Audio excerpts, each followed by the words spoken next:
True crime is a very big topic in today's age of media. For example, there's many shows that are just surrounding the murders of people, as well as pages on social media that have built their platforms on that. The reason these shows and pages are being pushed out more to the public is because of algorithms and what these forms of media do to draw in more people. Algorithms are built upon a foundation of mathematical principles, which provides tools for data collecting and analysis that help create what individuals see on certain apps or platforms. According to the National Library of Medicine, an algorithm is defined as a set of instructions that is designed to accomplish a task. Algorithms usually take one or more inputs, run them systematically through a series of steps, and provide one or more outputs. This means that whenever you search something, the application tracking your data takes it and creates a recommended feed curated to your specific likes, searches, and saves, along with a conjunction of things similar. So, as you continue to watch things that are what the algorithm has curated for you, entertainment or advertisements of the same topics appear more. With the popularity of true crime rising, it has been coming across more and more people's algorithms. Social media tends to amplify the popularity of things, as well as romanticize real-world issues in a way. Typically, the media tends to lean towards serial killers or murder cases because people find those cases most engaging. According to a study done by Danielle Rousseau at the University of Boston, serial killers intrigue us because we can never truly figure them out.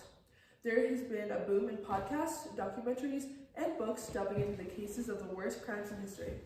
This media borders on these criminals and can lead to the re-traumatization of the victims and their families. However, even some hesitation over a video can boost it across your algorithm.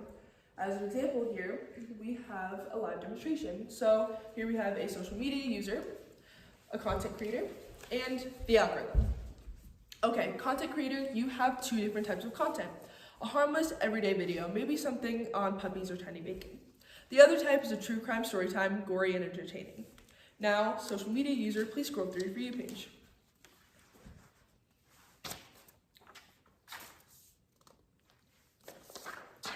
Did we all see that? The users seemed more engaged with the true crime video. They didn't like it, save it, or anything of the sort, however, they just watched for longer. Now, algorithm, what do you do with the pause on the video? Do you give them more related videos or keep showing them the everyday videos? Give them more true crime related ones. All right, user, please keep scrolling.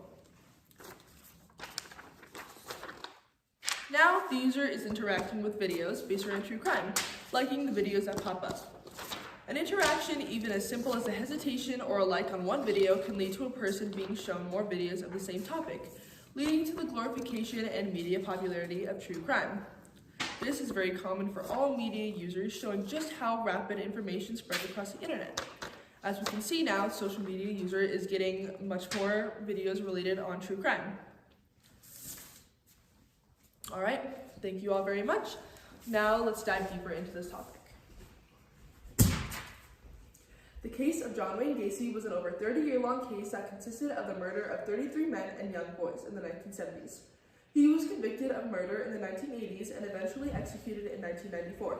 There are multiple factors of this chilling case that draw people in, one being the fact that he would dress as a clown at various events, despite already being arrested for sexual assault the year prior. Those charges were later dropped, however. He was still very liked in his community as well. Britannica states that he would lure his victims into his house, sometimes offering him a job at his company, and then give them alcohol or drugs. At some point, he would mention a magic trick, which would involve the young men putting on handcuffs. Gacy would then rape and murder them, usually by strangulation or asphyxiation. When police eventually obtained the warrants and legal documents needed to search his house, they ended up finding 29 of his victims' bodies in the crawl space or around the house that many reported seeing the creation of the crawl space. Soon after being arrested, Gacy admitted to the murders. He later pled innocent by the reason of insanity, and his trial began in 1980. The defense called several psychologists who had all diagnosed him as schizophrenic. However, the jury found him guilty of all 33 murders, and he received the death penalty. Another interesting fact about this case is that while he was on death row, John Wayne Gacy became a very avid painter, increasing the demand for murderabilia, or items connected to serial killers. There have also been many documents released about cases across the world, as movies based off of events that occurred in cases. Another big form of media that has come to be more popular is social media channels and such surrounding true crime. There are thousands of pages, channels, podcasts, and others with millions of subscribers in which all it does is talk about these cases.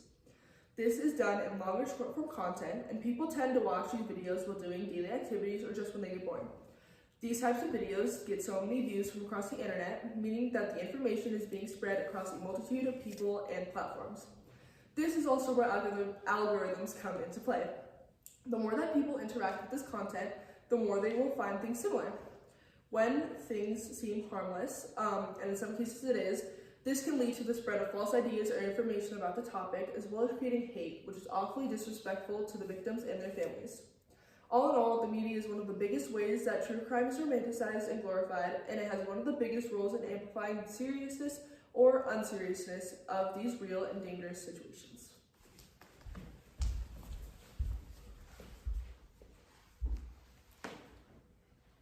The psychological impact of the glorification of true crime is important to understand because it shows how this type of content affects the brain. True crime uses suspense and fear to keep people interested, but constant exposure to these emotions can slowly change how someone reacts to the world. Research from the National Library of Medicine shows that repeated exposure to violent stories can raise anxiety and make everyday situations feel more threatening than they actually are. When the brain hears story after story about danger, it starts to pay attention to things that would normally go unnoticed. A simple noise outside or a stranger walking by can feel more serious, even when nothing is wrong. This type of content can also affect sleep. After watching or listening to a true crime story, the brain may stay alert because it thinks danger is still possible. This makes it harder to relax at night, and many people find themselves replaying intense moments in their heads. According to the American Academy of Pediatrics, younger viewers are especially sensitive to this because their brains are still developing. They are learning how to separate realistic danger from entertainment, so the emotions they experience from true crime can stay with them longer. For some, this leads to trouble sleeping or increased worries. So what would you do if you were in the shoes of a scared child after seeing one of these horrifying documentaries? Would you tell someone about this situation, keep watching these scary videos and risk potentially harm to your brain as you grow up, or keep this trauma to yourself? Think about it. Another major effect of the glorification of true crime is desensitization. When people repeatedly see or hear violent content, their reactions change over time. Something that once felt shocking or upsetting may start to feel normal. Brain imaging studies show that areas of the brain linked to empathy can show reduced activity after long-term exposure to violent media. This means people may not react as strongly to real suffering because their brains have adapted to seeing similar situations again and again. Instead of thinking about victims as real people who were hurt, viewers may start thinking about them as if they were real characters in a story. The feeling of suspense also plays a major role. Many true crime stories are structured to keep viewers wanting answers, and this curiosity activates a reward system in the brain. When people want to know what happens next, the brain releases chemicals such as dopamine that make the experience feel more exciting. This can lead to binge watching or listening for long periods of time without realizing how this content may be affecting their emotions. This mix of curiosity and fear creates a cycle that keeps people coming back even when stories are disturbing or stressful. True crime can also influence how people see the world. When someone consumes dramatic crime stories regularly, it becomes easier to believe that extreme crimes are happening everywhere. People begin to think the world is more dangerous than it actually is because of the content they watch and how it focuses on worst-case scenarios. This can lead to distrust of strangers and even changes in the daily behavior. Some people may avoid certain places or become extra cautious without a clear reason. These reactions come from the brain trying to stay safe, but they also create stress that affect one's daily life. Younger audiences experience even stronger effects because their emotional systems are more reactive. When they see fear-based content, those reactions can shape how they understand safety and risk. They may start to believe the world is unsafe, even though most communities are much quieter and safer than true crime stories make them seem. Over time, this can change how someone interacts with others and how confident they feel in normal situations.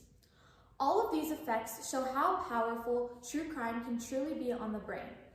According to the National Center of Victims for Crime, fascination is natural, since the brain pays attention to danger to protect us, but when fear and suspense become entertainment, the line between storytelling and real harm gets blurry. Viewers may focus on the plot and theories instead of the actual experiences of real victims. This shift can make true crime feel like a puzzle instead of a tragic event. Psychology and neuroscience make it clear that true crime doesn't just entertain. It shapes emotions and even beliefs. When people consume it often, it can raise anxiety and reduce empathy, and also sometimes create a false sense of danger. Understanding this helps explain why the glorification of true crime can be harmful, even when it seems harmless on the surface. As we bring our speech of the glorification of true crime to a close end, it's important to remember and recognize that our fascination with crime is not just a cultural trend, but is driven by STEM. In many aspects, science, technology, and math can help shape our perception of crime, how we solve them, and how we perceive it as a form of entertainment. As a summary, forensic science plays a central role in the glorification of true crime. Many shows, podcasts highlight how to solve DNA, fingerprints, and more advanced technologies. These technological tools are very strong, and they turn simple investigations through the media into exaggerated crime scenes, which most people enjoy. This can be seen in the CSI effect, where people accept instant results, perfect science, and more. It might seem good to watch at first, but they create a misconception about how true crime really is. It is not only seen in forensic science, like we said, it is seen in algorithms and social media, behind all the science and math that make it possible. Algorithms are used to make it see what the audience is most interested in, which keeps true crime going. Technological advancements also play a huge role in the glorification of true crime. When it recommends content based on the algorithms it shapes, our emotional engagement also intensifies as well.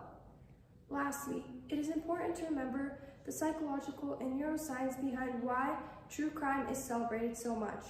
Our brains pay attention to danger and seek threats, giving a sense of fear, curiosity, and more. True crime also gives a sense of reward to our brains, as if we solve the puzzle or the true crime case. In the end, true crime is a great way to inform people about our world, and true crime is what it is due to STEM. So whatever stories we share about true crime are important, but it's important to remember to have some sense of respect to the science and the people's lives impacted by true crime. Thank you.